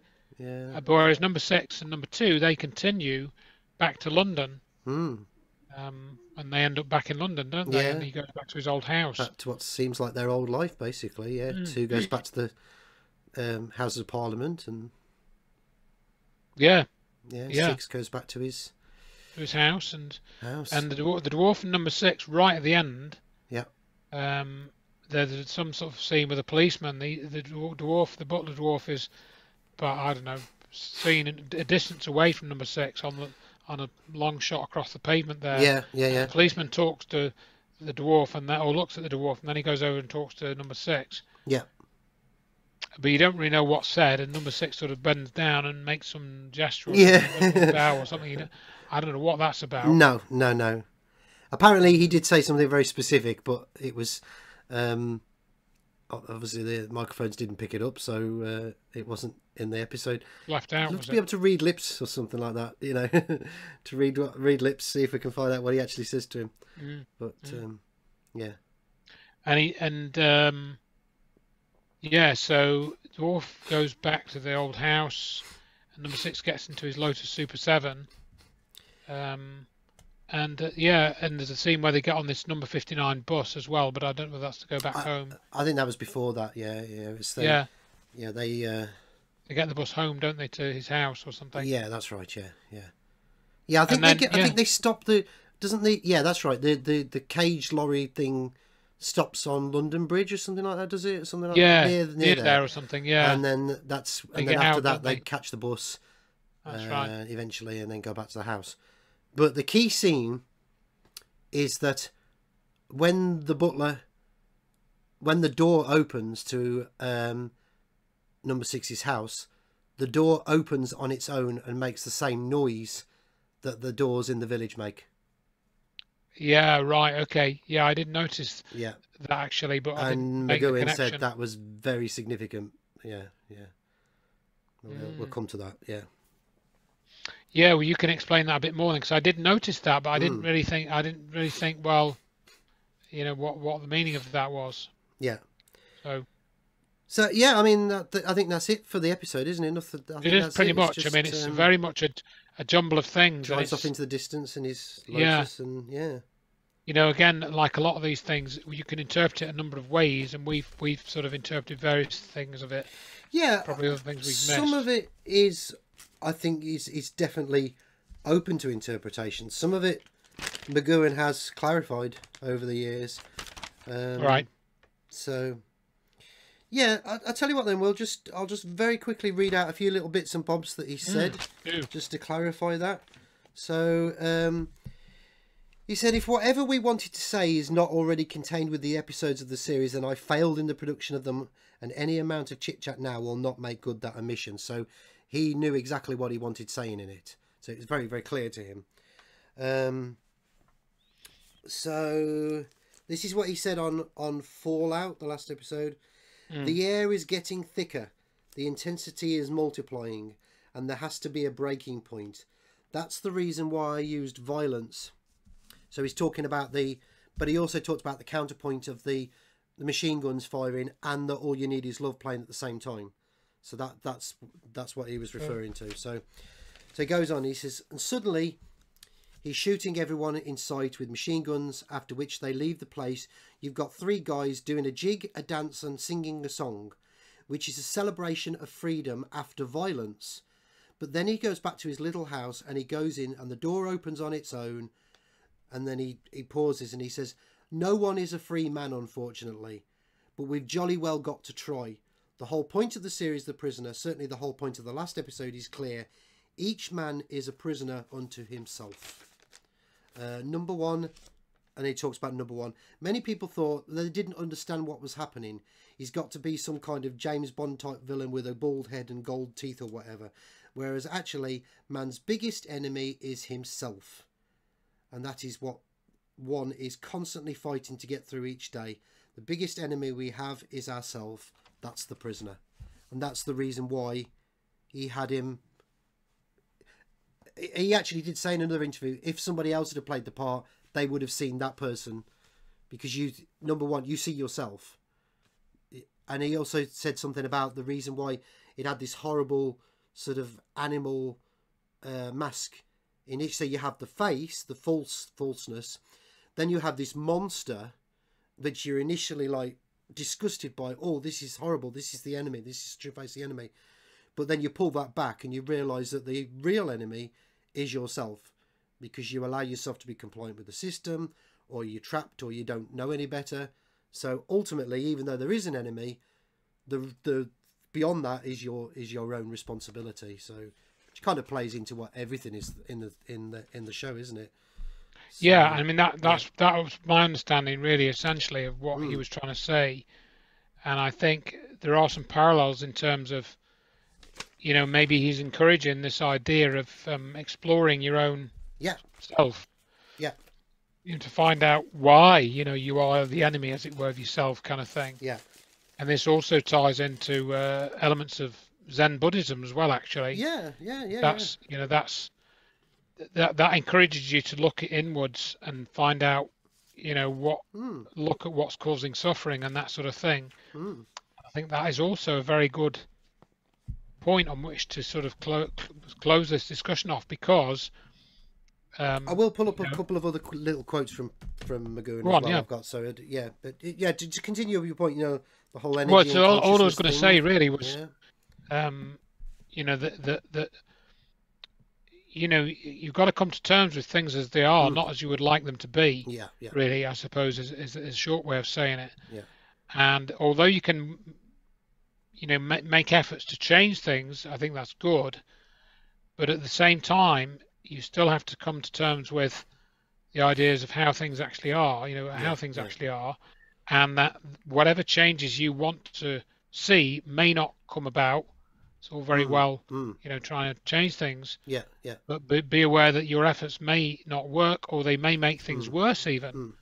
And so be prepared to sort of accept that and deal with that, you know. I suppose that's my spin on that.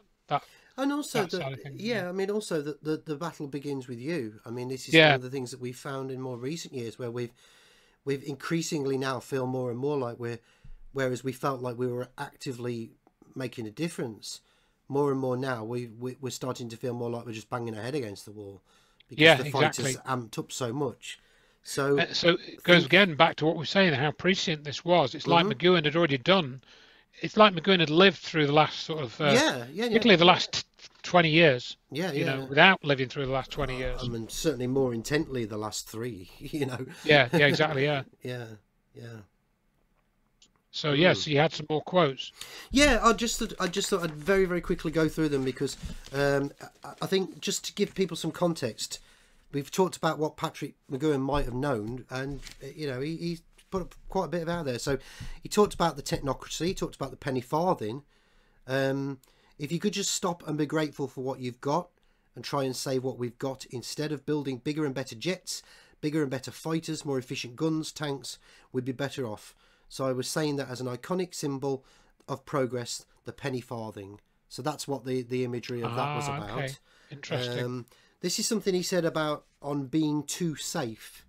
I don't know how you can go through life without taking risks. Terribly boring, wouldn't it? If the body is not activated by mental and physical labour, then I think it just dies. He also said he didn't think The Prisoner was science fiction. He said it's a moral and social commentary. He fought the label of science fiction on it. He said, we have these faceless images as a jury, the judgment with the half and half faces, black and white masks. So there was a certain religious thing about it. Faith, hope and charity. Save us all, whatever. We've all got to help each other. So that was why he chose that imagery. Interesting. He also said, he was talking about the gunning down with all that, and he said violence doesn't pay off and no one gets a comeuppance along the way. And then we'll get into the real root of what he said about what was behind a lot of what was going on in the world. So just a generic thing is, he says, I think advertising is one of the greatest curses of mankind. The money that they spent, the cheapness of it, the way they sell a shoddy product, sex symbols, motor cars, commercials in America, they're all sex symbols. Practically everything is cheap and shoddy, a terrible dishonesty about it all. As early as 1968, he said in this 2012 article called "The Sovereign Man is a Real Prisoner," at this moment, individuals are being drained of their personalities and being brainwashed into slaves. The inquisition of the mind by psychiatrists is far worse than the assault on the body of torturers. I think this was from a 1977 Canada TV Ontario interview. Mm-hmm. I think we're progressing too fast. I think we should pull back and consolidate the things that we've discovered. He also said, illusory faith is technological progress. I think this is the 1977 Canadian interview.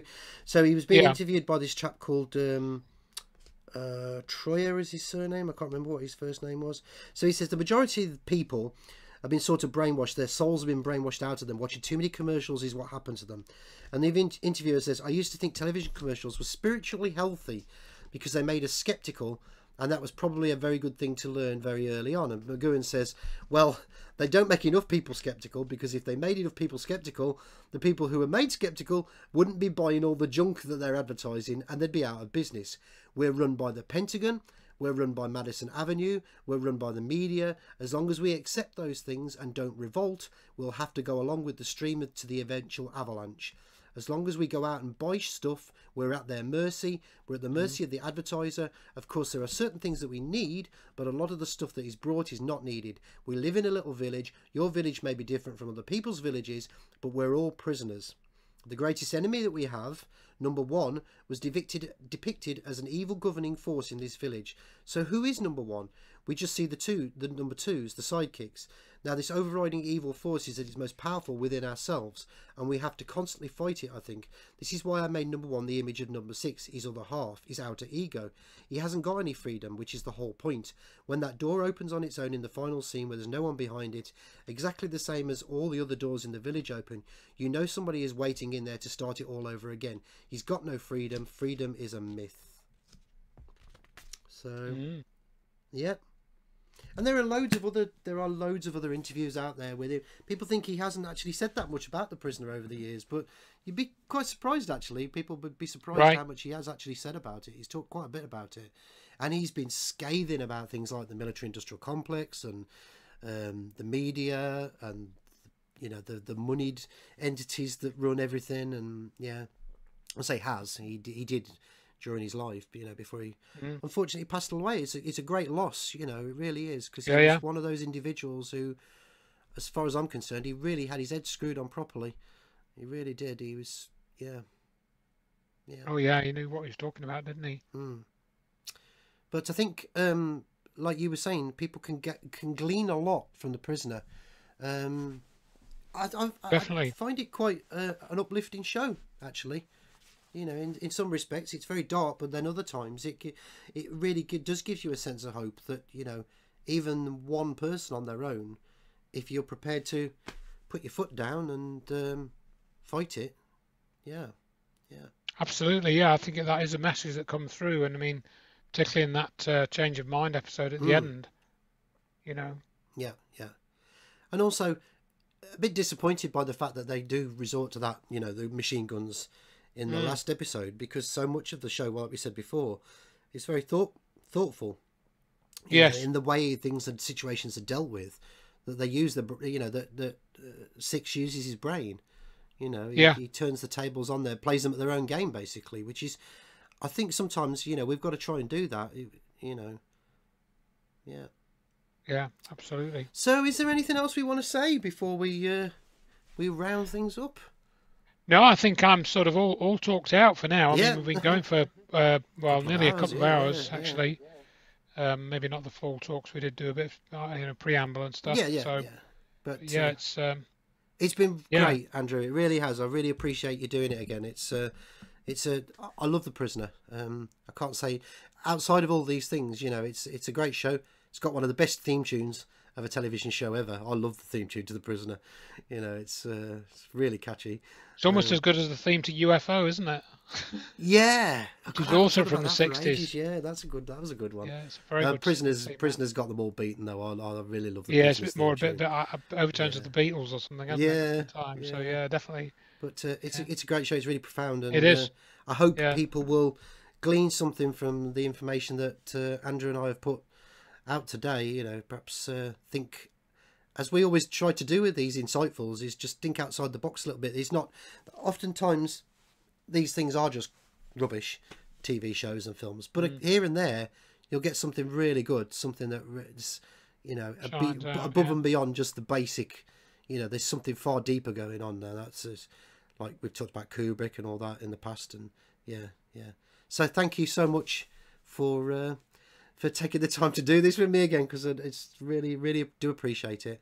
Thanks for suggesting it. Yeah, no problem. Is there anything else that you want to tell people about to check out of yours at the moment? Anything that's going on at the moment that you want to? Well, not particularly. I mean, you know, I've been sort of quite busy with just regular work, I suppose. You know, I am trying to get together this book on consciousness, which I'm probably about a third of the way through, but that's taken a while because I've had sort of additional work and various sort of things that have taken a bit more time with my circumstances. But so definitely something to look forward to. That will be I mean, if people are interested in keeping up with that side of the research and some of the other things we sort of threw into this, go to checktheevidence.com and add yourself to the mailing list, or look at my YouTube channel. I'll post videos on there, as you know, Carl, about, I don't know, once every month, every 6 weeks, something like that, just when I feel like I've got something to say. And anybody that's interested, please sign up, and it's all there's no charge or anything. So that's all good stuff. See what you think. So please, folks, go and check it all out, and hopefully Andrew and I will get together and do something again soon. That'd be really good if we can. I'll just say thank you so much to everybody watching for now. Please like, share, subscribe, all that good stuff that everybody hates hearing on YouTube, but believe me, it really does help, because YouTube are nailing everybody at the moment. So, you know, let them know that you're watching this stuff. Let them know you like this stuff, you know, because otherwise they're just going to ignore you. So, so Andrew and I will see you again soon. And for now, I will say, be seeing you. Be seeing you.